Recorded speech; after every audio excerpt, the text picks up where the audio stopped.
जफर इस्लाम जी, जवाब देंगे आप इस बात का? ना तो उनको पूर्व सैनिक कहा जाएगा जिस तरीके से वो कह रही हैं, ना ही उनको पेंशन दी जाएगी, ग्रेचुटी नहीं दी जाएगी। वो सम्मान जो उनका कहना है कि अभी जो फिलहाल मौजूदा सैनिक है उनको दिया जाता है, वो अग्निवीरों को नहीं दिया जाएगा। देखिए, कांग्रेस जो है झूठ फैलाने का काम कर रही है। राहुल गांधी जी झूठ फैलाने का काम कर रहे हैं, पूरे देश को गुमराह करने का। ऐसा लगता है कि इन्होंने सुपारी लेकर रखा है कि पूरे देश को गुमराह करना है। ये अग्निवीर जो है उनके बारे में सारी चीजें सबको मालूम है, लेकिन इनको बताना चाहिए कि वही मान सम्मान जो एक शहीद को मिलता है वो पूरी शहादत का दर्जा उनको भी मिलेगा, और साथ साथ उनको जो भी 13 महीने की सैलरी प्लस उनके साथ जो और भी जो इस पेंशन और जो भी चीज़ें हैं 48 लाख रुपए लगभग मिलेंगे उनको। तो ये सब मिला के 1 करोड़ रुपया उनको मिलेगा अभी। अब ये सारी चीज़ें पहले से पता है कि क्या मिल सकती है क्या नहीं मिल सकती है। इसके बारे में अगर अभी आप इस तरह की बातें करते हैं तो सिर्फ गुमराह करने के लिए करते हैं। उनको देश के लिए शहीद हुए हैं, देश का शहादत जो एक आर्मी जवान अगर अपने देश के लिए मर मिटता है, जो शहीद होता है तो उसको शहादत का दर्जा मिलता है। हम पूरे देश वाले उनको शहादत का दर्जा दे रहे हैं और हमें देना चाहिए, हमारा फर्ज है, हम दे रहे हैं। लेकिन उसको किसी तरह से भी गुमराह करने के लिए कहीं ना कहीं लोगों को राहुल गांधी जी की जो व्हाट्सएप फैक्ट्री है, जो इनके सोशल मीडिया के इंचार्ज लोग हैं, वो लोग इस तरह की बात कर रहे हैं। कम से कम यहाँ पर जो आर्मी और जो भी इंडियन आर्म फोर्सेस के बैकग्राउंड से आई हुई हैं जो प्रवक्ता कांग्रेस की, उनको कम से कम ऐसे अपने एक शहीद हुए छोटे भाई के बारे में नहीं कहना चाहिए, जो कि पूरी तरह गुमराह कर रहे हैं भारतीय जनता पार्टी के प्रवक्ता। और मैं बिल्कुल अनुपा जी बात पूरी करने दीजिए। ये झूठ बोलने का काम कर रहे हैं लोग, ये झूठ बोलने का काम कर रहे हैं।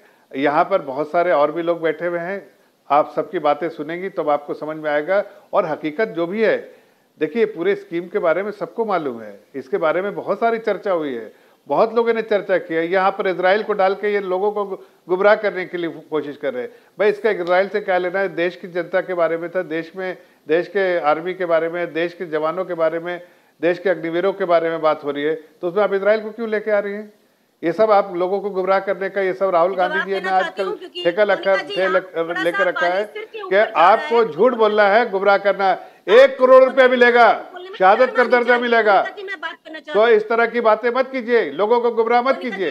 आप जैसे आप जो भी आपका टाइटल था उसके बारे में आप इतना चिंतित हो गए कि उस तरह से नाम लेना चाहिए। अरे वो नाम लेने के लिए कम से कम अपने जुबान से झूठ मत बोलिए तो सही। वो नाम ले लिया जा रहा है, आपको एंकर ने कह दिया कि आपके नाम के साथ जो भी प्रीफिक्स है वो लगा देंगे, जो भी आपका रिटायर्ड टाइटल है वो लगा देंगे, लेकिन झूठ मत बोलिए। ठीक है जफर जी, मैं जवाब दूंगी। हाँ अनुमा जी बोलिए जी जवाब। देखिए, एक तो भारतीय जनता पार्टी के प्रवक्ता सफेद झूठ बोल रहे हैं। दूसरी चीज ये कह रहे हैं इजराइल का नाम ला लूं। पूरी दुनिया में जाके देख लीजिए, जिस किताब के ऊपर इस स्कीम को यहाँ थोपा गया था ये वही स्कीम है। एक तो ये बात। दूसरी चीज, जैसे एक हिटलर की एसएस आर्मी थी वो बनाने की कोशिश की, तभी तो जब कैलाश विजयवर्गीय कहते हैं कि अग्निवीर रिटायर होगा तो हम उसको भारतीय जनता पार्टी में सिक्योरिटी गार्ड रख लेंगे, ये सारी चीजें हैं। और अगर आज ये कहते हैं कि हमको शहीद का दर्जा दे रहे हैं, ये स्कीम में नहीं लिखा था।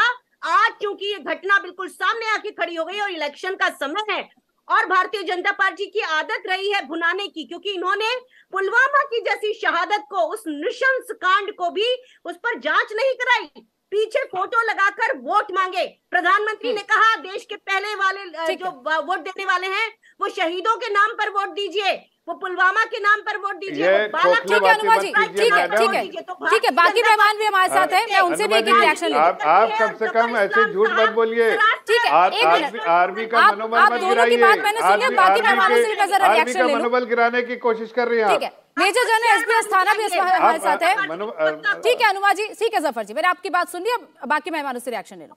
एसपीएस थाना साहब, आपने इस पूरे मामले में देखा किस तरीके की सियासत हो रही है और जो सारी चीजें। 10 सेकंड अरोरा जी, गोनिका जी जी जफर जी, मैं देखिए ये डिबेट जरूर हो, डिबेट करना चाहिए, बट मैं आग्रह करूंगा लोगों से, और खासकर जो पॉलिटिकल पार्टी में बाहर से आए, जो पॉलिटिकल पार्टी के जो आर्मी में सर्व किए हुए हैं, कम से कम आप 2 हैट पहन रही हैं, उसका ध्यान रखिए कि आप आर्मी का मनोबल